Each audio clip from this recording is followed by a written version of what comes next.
Mr. Phileas Fogg lived in 1872 at number 7 Savile Row, Burlington Gardens, the house in which Sheridan died in 1814. He was one of the most noticeable members of the Reform Club, though he seemed always to avoid attracting attention, an enigmatical personage about whom little was known, except that he was a polished man of the world.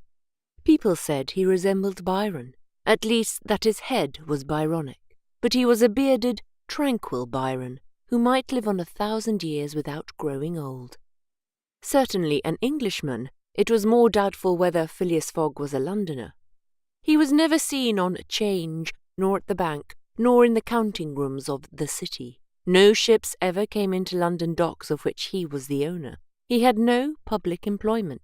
He had never been entered at any of the Inns of Court, either at the Temple, or Lincoln's Inn, or Gray's Inn, nor had his voice ever resounded in the Court of Chancery, or in the Exchequer, or the Queen's Bench, or the ecclesiastical courts.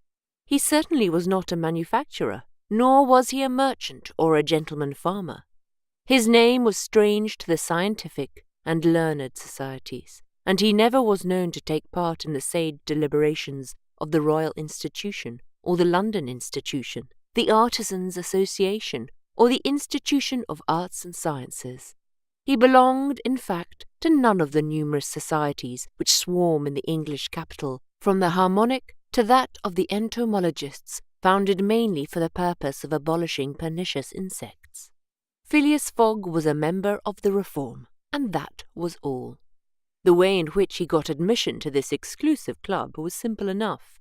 He was recommended by the Barings, with whom he had an open credit. His cheques were regularly paid at sight from his account current, which was always flush. Was Phileas Fogg rich? Undoubtedly. But those who knew him best could not imagine how he had made his fortune, and Mr. Fogg was the last person to whom to apply for the information. He was not lavish, nor, on the contrary, avaricious, for whenever he knew that money was needed for a noble, useful, or benevolent purpose, he supplied it quietly, and sometimes anonymously. He was, in short, the least communicative of men. He talked very little, and seemed all the more mysterious for his taciturn manner. His daily habits were quite open to observation, but whatever he did was so exactly the same thing that he had always done before that the wits of the curious were fairly puzzled. Had he travelled? It was likely, for no one seemed to know the world more familiarly. There was no spot so secluded that he did not appear to have an intimate acquaintance with it.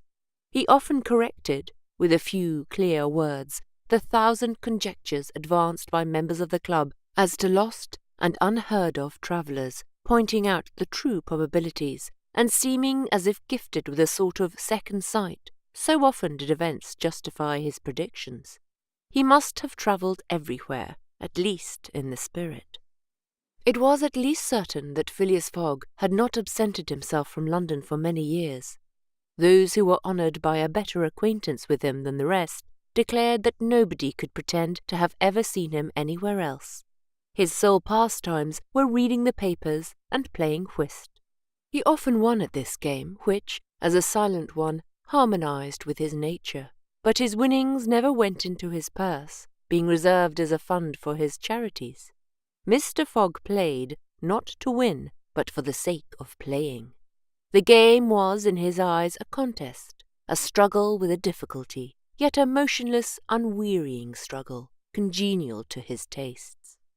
Phileas Fogg was not known to have either wife or children, which may happen to the most honest people, either relatives or near friends, which is certainly more unusual.